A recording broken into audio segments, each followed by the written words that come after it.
ಈ- ಈಗ ಯಾರ್ಯಾರು ಈ ಕೃತ್ಯಕ್ಕೆ ಬಲಿಯಾಗಿದ್ದಾರೆ ಒಂದ್ ಭಾಗ, ಯಾರ್ಯಾರು ಈ ಕೃತ್ಯನ ಮಾಡಿಸ್ತಾ ಇದ್ದಾರೆ, ಈ ಬಲೆನ ಬೀಸ್ತಾ ಇದ್ದಾರೆ, ಇದ್ರ ಹಿಂದೆಗಡೆ ಒಂದು ಫ್ಯಾಕ್ಟ್ರಿನೇ ತೆರೆದಿದ್ದಾರೆ ಅಂತೇಳಿ ನಾವ್ಯಾರು ಹೇಳ್ಬೇಕಿಲ್ಲ, ಕಾಂಗ್ರೆಸ್ನವರು ಹೇಳಾಗಿದೆ. ಅಸೆಂಬ್ಲಿಲಿ ಹೇಳಿದ್ದಾರೆ. ಅಸೆಂಬ್ಲಿಲಿ ಹೇಳೋದ್ಕಿಂತ ಇನ್ನೇನು ಹೇಳ್ಬೇಕಿದೆ? ಇದರಿಂದ ಯಾರಿದ್ದಾರೆ ತನಿಖೆ ಆಗ್ಬೇಕು, ಇದು ಜಗಜ್ಜಾಹೀರ ಆಗ್ಬೇಕು, ಇದು ಹೊರಗಡೆ ಬರ್ಬೇಕು. ಕಾಂಗ್ರೆಸ್ ಇನ್ನೇನು 2-3 ದಿವಸದಲ್ಲಿ ಅವರೇ ಹೇಳ್ತಾರೆ, ಕಾಂಗ್ರೆಸ್ನವ್ರ ಹೆಸರು ಅನೌನ್ಸ್ ಮಾಡ್ಬಿಡ್ತಾರೆ. ಅಲ್ಲಿವರೆಗೂ ದಯಮಾಡಿ ಕಾಯಿ. ಜೇನುಗೂಡು ಅಲ್ಲಿ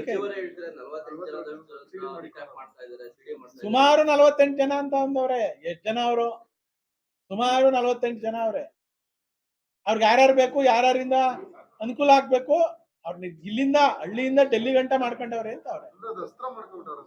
ವಸ್ತ್ರನೇ ಅವರೇ ಹೇಳೋರಲ್ಲಪ್ಪ, ಅವರೇ ಮನೆಯಲ್ಲ ಹೇಳಿದ್ರಲ್ಲ, ನನ್ ತಮ್ಮ DK ಸುರೇಶ್ ಅವ್ರನ್ನ ಸೋಲ್ಸಿರ್ತಕ್ಕಂಥವ್ರಿಗೆ ಲೆಕ್ಕ ಚಿತ್ ಮಾಡ್ತಾ ಇದ್ದೀನಿ ಅಂತ ಹೇಳೋರಲ್ವಾ? ಒಂದು ಯೋಗೇಶ್ ಚಿತ್ ಮಾಡಿದೀನಿ, ಒಂದು ಮುನ್ರತ್ನ ಚಿತ್ ಮಾಡಿದೀನಿ, ಇನ್ಯಾರ್ಯಾರು ಚಿತ್ ಮಾಡ್ಬೇಕು ಅಂತ, ಯಾರ್ಯಾರು ಚಿತ್ ಮಾಡ್ಬೇಕು ಮಾಡ್ಕೊಂಡ್ ಬರ್ತಾವ್ರೆ. ಅದೇನ ಏನ್ ಮಾಡೋರೀಗ? ಟಿಕೆಟ್ ಕೊಟ್ಟು ಗೆಲ್ಸವ್ರೆ, ಆಮೇಲೆ ಮಂತ್ರಿ ಮಾಡಿದ್ರ, ಮಂತ್ರಿ ಮಾಡಿದ್ರ, ಉಪಮುಖ್ಯಮಂತ್ರಿ ಮಾಡ್ತಾರ, ಮಾಡ್ತಾರೆ. ಎಲ್ಲಾರು ಇದೀವಿ, ಕಾಂಗ್ರೆಸ್ನವರು ಇದ್ಮೇಲೆ JDSನವರು BJP ಇರಲ್ವ? ಎಲ್ಲಾರು ಇದ್ದೀವಿ ಇದ್ರಲ್ಲಿ.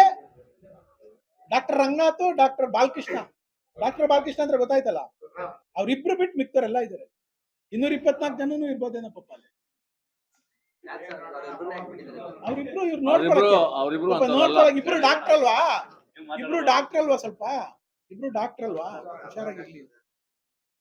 ಇಬ್ರು ಡಾಕ್ಟರ್ ಅಲ್ವಾ? ಹುಷಾರಾಗಿರ್ಲಿ.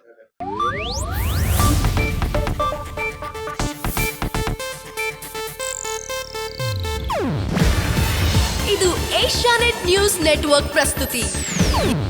ನೀವು ನೋಡ್ತಿದ್ದೀರಾ ಏಷ್ಯಾನೆಟ್ ಸುವರ್ಣ ನ್ಯೂಸ್.